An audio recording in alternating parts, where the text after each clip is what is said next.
Will, Louisa Picaretta. Volume 21-12. April 3, 1927. Effects of a free love that loves, and effects of a forced love. How in the divine will, acts are performed with plenitude, complete, and exuberant.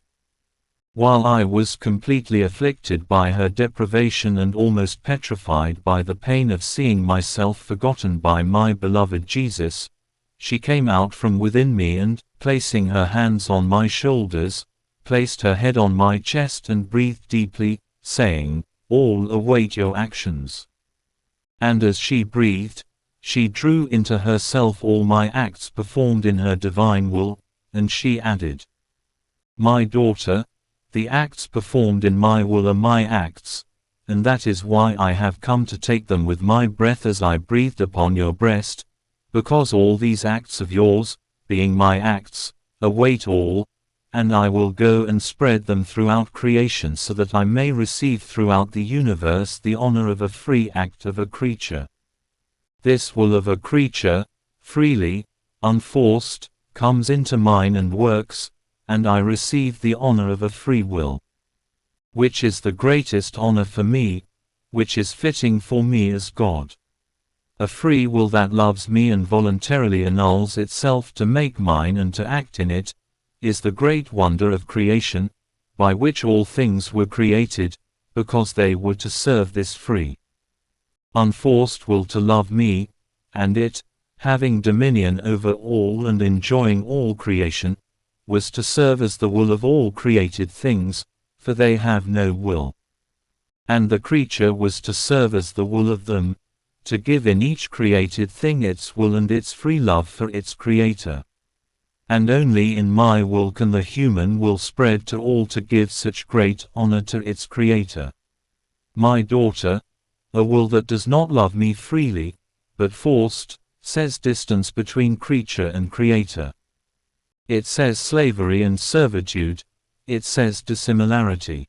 On the other hand, a free will that does what is mine and loves me speaks of union between the soul and God, speaks of filiation, speaks of what is God's is hers, speaks of a likeness of sanctity, of love, of manners, so much so that what one does the other does, where one is found the other is found. That is why I created man free of will, to receive this great honor that befits a God, a forced will that loves me, that sacrifices itself. I do not know what to do with it, or rather I do not even recognize it, nor does it deserve any reward.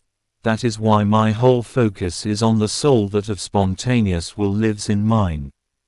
Forced love is of men, not of God, because they are content with appearances and do not delve into the depths of the golden will to have a sincere and loyal love, like the king who is content with the subjection of his soldiers as long as his army is formed, and does not pay attention if the soldier's will is far from his. If this is far from his, he will have the army, but he will not be safe. It could be an army plotting against his crown and against his life. A master will have many servants, but if they do not serve him willingly, but out of necessity, convenience, fear, to collect their wages, these servants who eat his bread can be his first enemies. But your Jesus, who sees deep within the will, is not content with appearances, and if this will spontaneously desires and lives in mine, my glory. Creation, everything is secure, because they are not servants, but my children who possess it and who love the glory of their heavenly Father so much that they would be willing and honored to give their own lives for love of it. Then I felt myself completely immersed in the eternal fiat, and my beloved Jesus added, "My daughter, in my will all acts are done in the fullness of light, therefore they are acts filled with all good. These acts are complete acts, so that nothing is lacking, and they are exuberant, they spring up for the good of all.